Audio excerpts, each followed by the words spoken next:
Bismillah, walhamdulillah, wa salatu salam wa rasulullah. We continue reading from Minhaj al Abidin, The Path of Worshippers, by Imam Al-Ghazali, rahimahullah.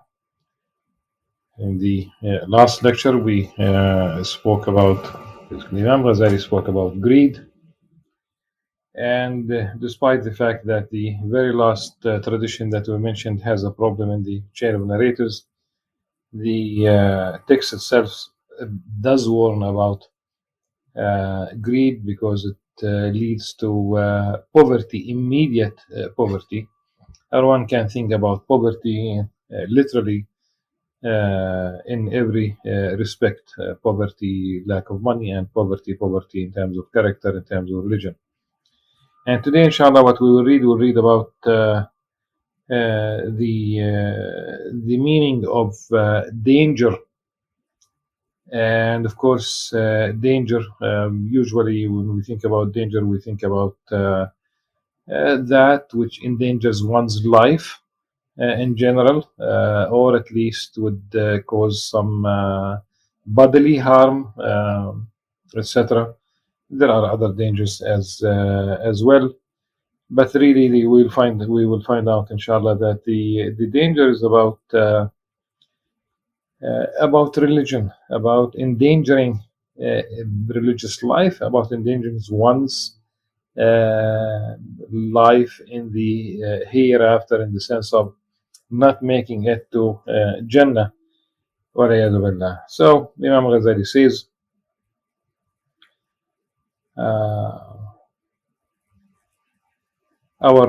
قال شيخنا رحمه الله: الطمع المذموم شيئان، أحدهما سكون القلب إلى منفعة مشكوكة، والثاني إرادة المخاطر بالحكم، إرادة الشيء المخاطر بالحكم، وهذه الإرادة تقابل التفويض لا غير، فاعلم ذلك. وأما حسن التفويض فهو ذكر خطر الأمور وإمكان الهلاك والفساد فيها، وحسنه ذكر عجزك عن الاعتصام عن ضروب الخطر والامتناع عن الوقوع فيها بجهلك وغفلتك وضعفك. فالمواظبة على هذين الذكرين تحملك على تفويض الأمور كلها إلى الله عز وجل، والتحفظ عن الحكم فيها والامتناع عن إرادتها إلا بشرط الخير والصلاح، فهذه وبالله التوفيق. So our master, may God have mercy on him, said there are two kinds of greed that are condemned. One is when the heart finds serenity and peace in doubtful gains and things, and the second is to wish something that is harmful and dangerous. This is in contradiction to tafweed. You must always remember this. What protects tafweed is to be aware of the harms and dangers of affairs and possibility of corruption and destruction in them. What protects this awareness is to realize, like the protection of the protection in Arabic, like a second line of defense. What protects this awareness is to realize that your helplessness in preserving yourself from all kinds of harms and dangers, or preventing them because of your ignorance, weakness, and forgetfulness. Persisting in these modes of awareness prompts you to commit all your affairs to God and to avoid doubtful actions unless they are virtuous and beneficial. From God comes our success. Then a hypothetical question. Imam Al-Ghazali asks, فإن قيل ما هذا الخطر الذي يوجبون التفويض لأجله في الأمور؟ فاعلم أن الخطر في الجملة خطران: خطر الشك بأن يكون أو لا يكون، وأنك تصل إليه أو لا تصل إليه، وهذا يحتاج إلى الاستثناء ويقع في باب النية والأمل. والثاني خطر الفساد بألا تستيقن فيه الصلاح لنفسك أو الفساد، وهذا الذي يحتاج فيه إلى التفويض.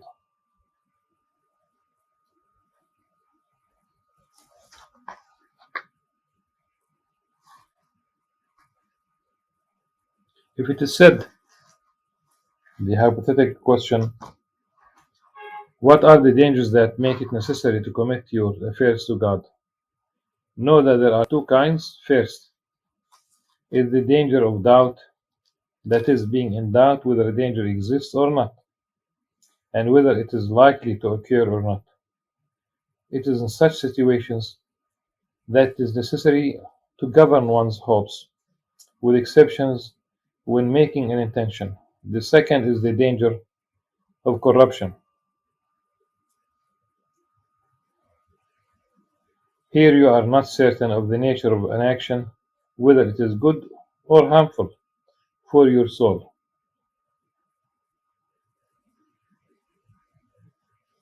In such a situation, you need to entrust your affairs to God. That is really the tafwid.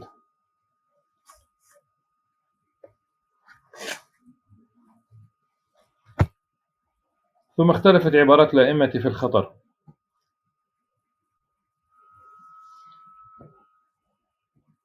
The imams in religion, and not the imams in the salah and the prayer. These are the top scholars, if you will. ثم اختلفت عبارات الأئمة في الخطر فعن بعضهم أن الخطر في الفعل هو أن تكون دونه نجاة، ويمكن أن يجامعه ذنب، فالإيمان والاستقامة والسنة لا خطر فيها، إذ لا يمكن دون الإيمان نجاة البتة، والاستقامة لا يجمعها ذنب، فإذا تصح إرادة الإيمان والاستقامة بالحكم.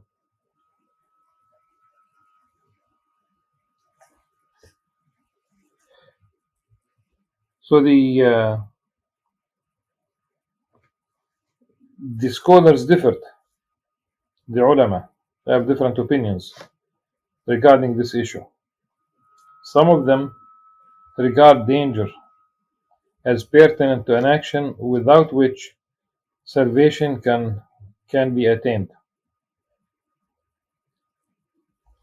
which could be combined with sin.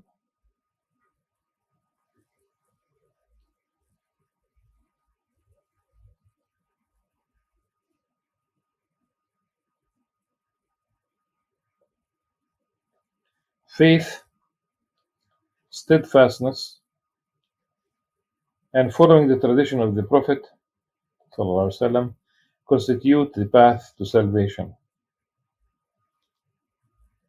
For salvation is not possible without faith, and steadfastness does not allow sins. Therefore, the intention to do such an action is desirable.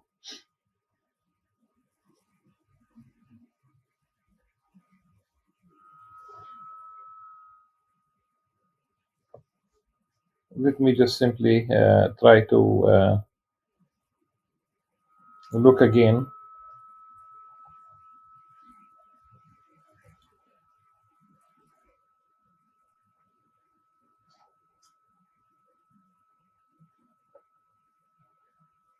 What Imam Al-Ghazali is trying to say, that faith, steadfastness, really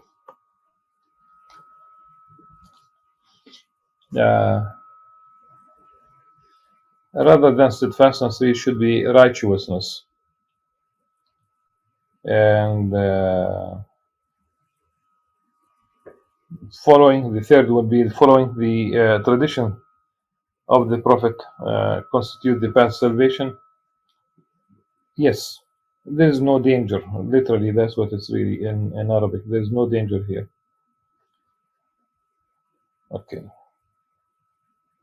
And without faith, nothing counts, really. People might do good things. It could be like I remember one of the most generous pre-Islamic persons was Hatim al-Ta'i, and we still mention him. The Prophet ﷺ met his daughter and met his son Uday, and Uday basically followed the path of his father in terms of generosity, but the father really wanted to be mentioned.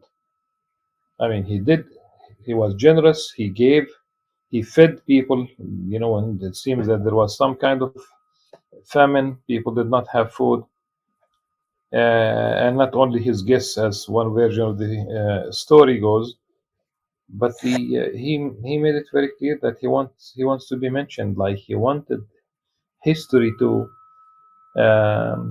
mention his name, and this is exactly what happened. So you need faith, and you need to live a righteous life, and you need to follow the path of the Prophet ﷺ. That's what it is. Then Imam Al-Ghazali says that his teacher, now what his teacher said. وقال الأستاذ رحمه الله: الخطر في الفعل ما يمكن أن يعترض فيه ما يكون الاشتغال بالعرض أولى من الإقدام على ذلك الفعل، وذلك يقع في المباحات والسنن والفرائض. ألا ترى أن من تضيق عليه وقت الصلاة ألا ترى أن من تضيق عليه وقت الصلاة وقصد أدائها فقصده غريق أو حريق يمكنه إنقاذه، فالاشتغال بإنقاذه أولى من الإقبال على الصلاة، فلا تصح إذن إرادة المباحات والنوافل والكثير من الفرائض بالحكم. Yes. My teacher, Imam Al-Ghazali, says, may God have mercy on him, said, danger is an action. Is when a specific event or incident takes priority over what was originally intended. This situation applies to permissible action, the mubah, as well as to obligatory duties and the tradition of the Prophet.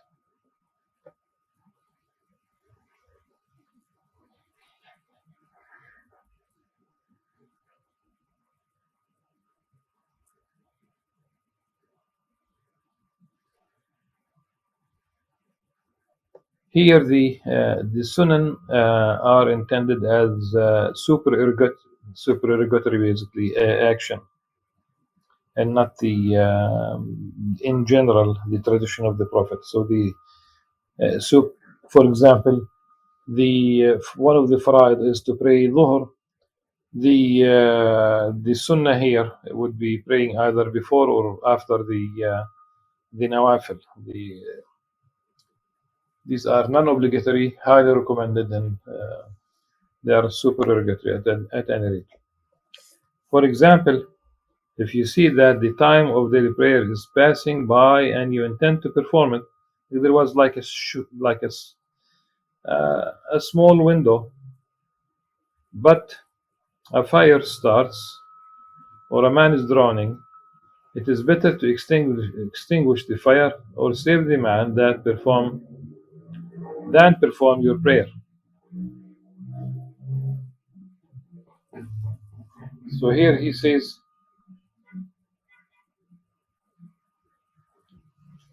it's a priority. This is really missing of course this is what probably the translator intended, but it's the priority, rather than saying it is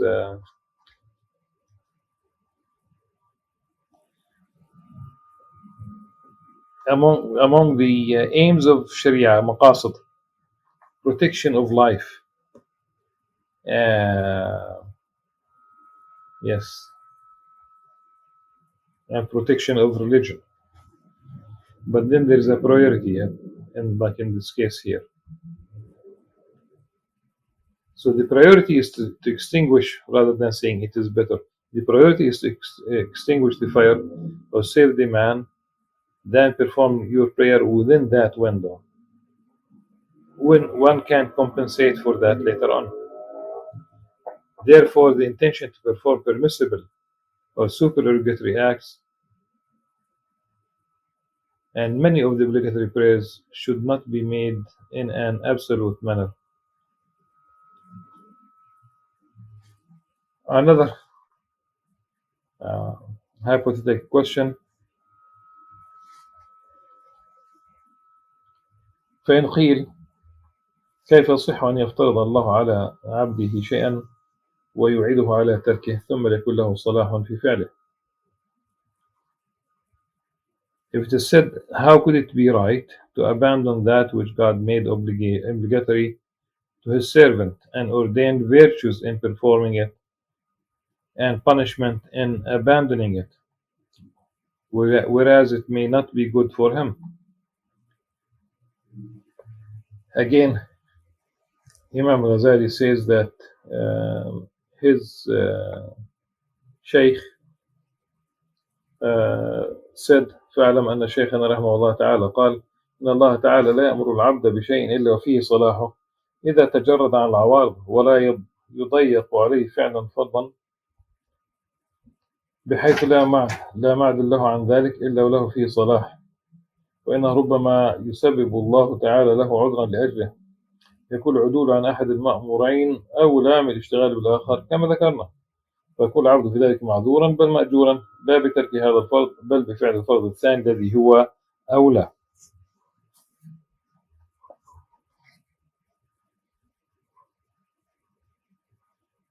Know that our Master said, indeed, God does not command his servant to do anything unless there is some good for him in it. And he does not impose any obligatory act upon him from which he cannot turn away for a better deed unless there is some good in it. Again, it's not a better deed. When there is the second, one of so you have two obligations and one of them is a priority. That's what it is. I know that I know a woman in Jerusalem here on her. She used to work in Ramallah, and she was going to Ramallah early in the morning. And she was still in Wadi al-Jawz, which is really a neighborhood, just a couple of minutes by car from the northern edge of the old city, northeastern edge more likely.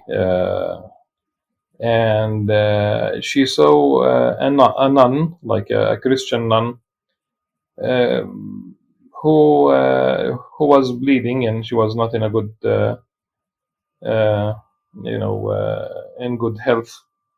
She was on the edge of the road, and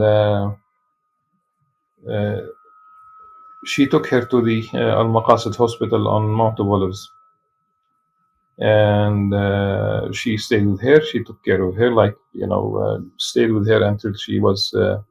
She made sure that she was okay. So going to work is not, strictly speaking, a religious obligation per se, but it's really talking about a situation where one has, one's duty to arrive on time to work and what have you. And the second one is a religious moral duty towards another human being who is really in need of help. And of course, there is you cannot do both at the same time. You cannot continue to your work and take care of this Catholic, this Christian nun. And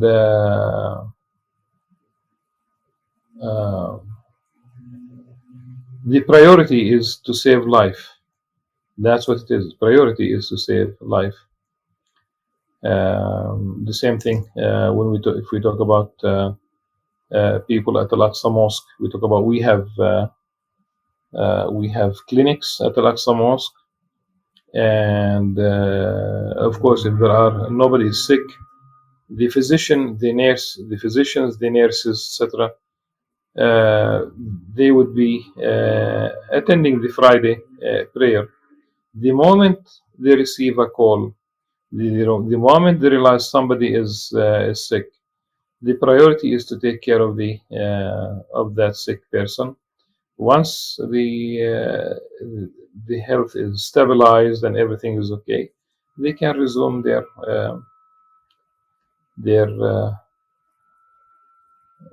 Friday prayer. So here we talk about two obligations, but one would have a priority. So again, the use of the word better, I think, is mistaken.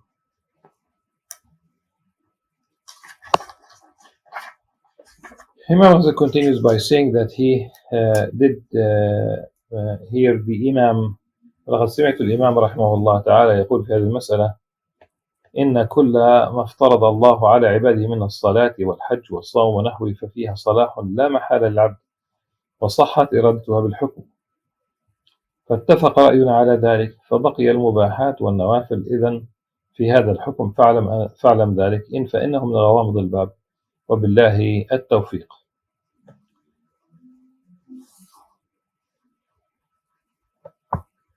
Sometimes God provides excuses for his servant and allows him to perform a more urgent act at the price of an obligatory duty.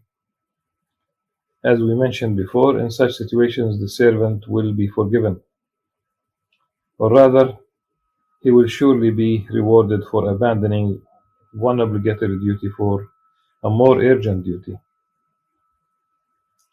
On this issue, I heard Imam Haramain al-Juwayni say that all that is obligatory to the servant, such as daily prayer, fasting, and pilgrimage to Mecca, is by definition good for the servant of God, and his intention to perform it counts and is valid at all times.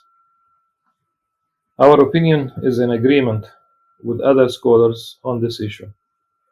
The same rule applies to the permissible acts and supererogatory prayers.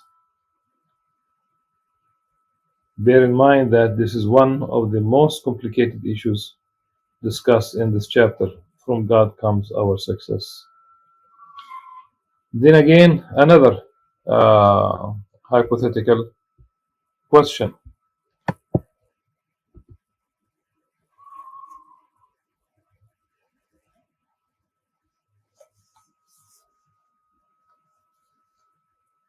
فإن قيل: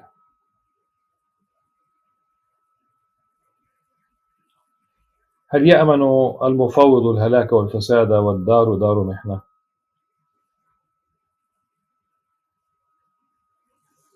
If it is said,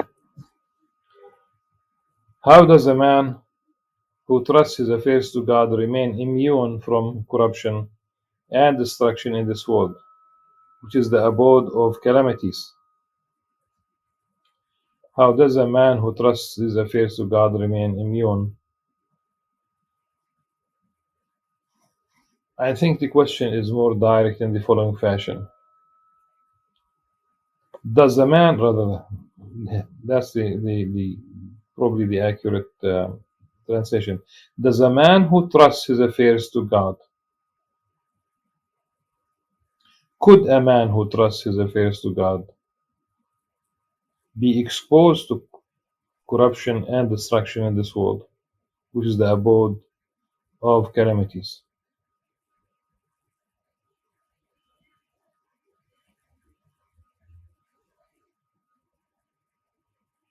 فاعلم أن في الأغلب لا يفعل بالمفوض إلا الصلاح، وقد يفعل به في النادر غير الصلاح، وذلك ربما يخذله الله تعالى فيقع عن منزلة التفويض، ولا صلاح للعبد في الخذلان والوقوع عن منزلة التفويض. وبه قال الشيخ: أبو عمرو رحمه الله. وقيل لا يفعل المفوض إلا ما فيه صلاح فيما فوض إلى الله سبحانه، والخذلان والقصور عن منزلة التفويض مما لا يقع فيه التفويض إذا شك في فساد ذلك، والتفويض إنما يقع فيما يشك في فساده وصلاحه، وهذا أولى القولين عند شيخنا رحمه الله، إذ لولا ذلك لما قويت الباعثة على التفويض. Good.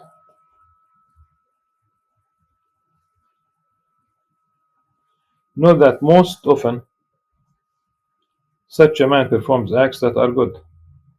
On rare occasions, such a person may commit an evil act, and God does not save him from falling from the station of tafwid. On such occasions, there is no benefit for the servant in being expelled from the station of tafwid. Obviously, this will not be good for the servant of God.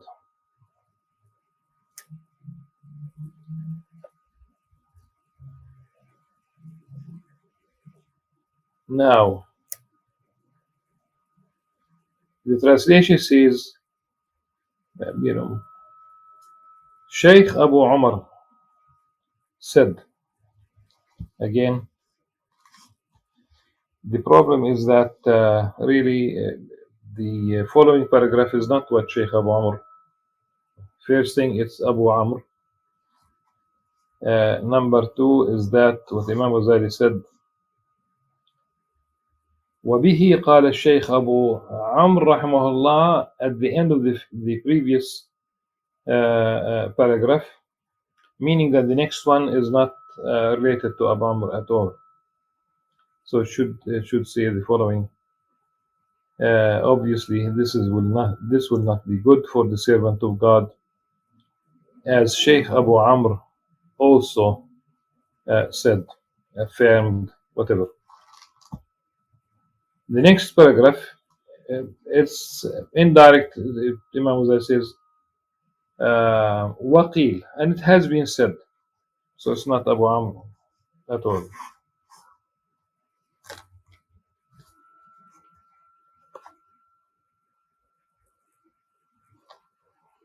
It is said that God will not do anything to a man who commits his affairs to God except that which is good for him.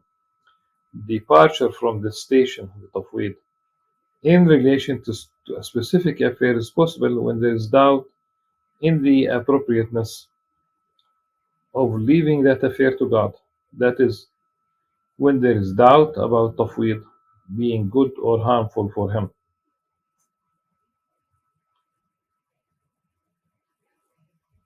In the opinion of our master, this is a more valid viewpoint. If it were otherwise, credibility of the action on the basis of tafwid would be questioned.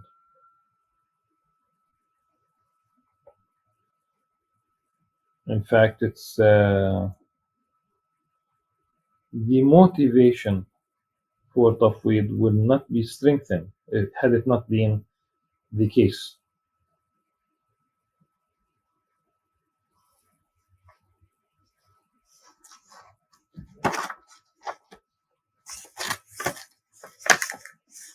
Imam Al-Ghazali continues by saying another hypothetical question, فإن قيل فهل يجب أن يفعل بالمفوض ما هو الأفضل؟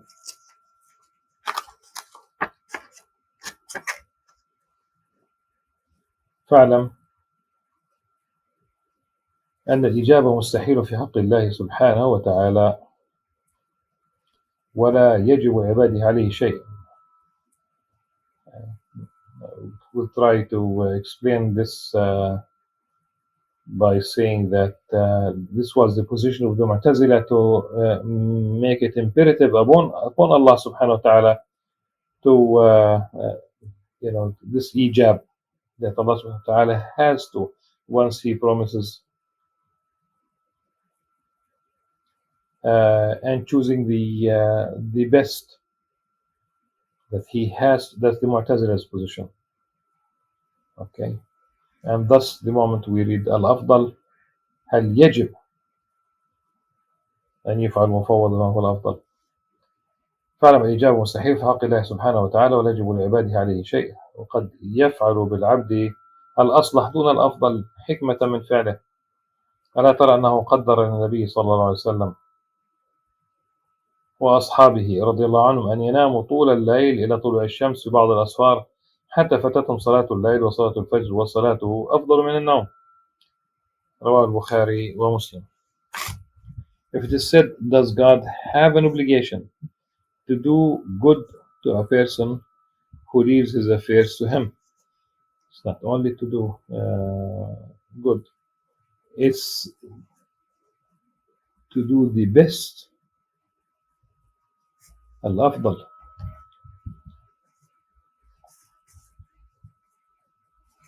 Imam Al-Ghazali answers by saying, know that all obligations disappear before God Most High.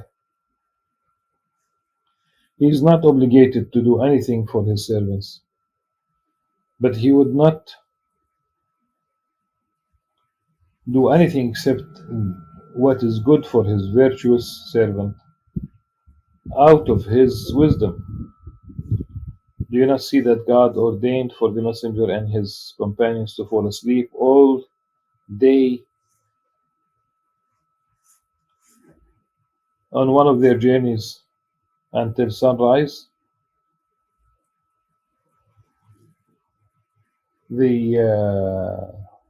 It's really all night, not all day, because until sunrise, and we know the whole thing, because even the context in more than one area, because it says until sunrise, and they missed the night and morning prayers. They missed the night and the morning prayers. Many a time, of course, you know that performing prayer has priority over sleeping. الصلاة خير من النوم. So again, it was the Mu'tazila who developed this notion that it is obligatory for Allah subhanahu wa ta'ala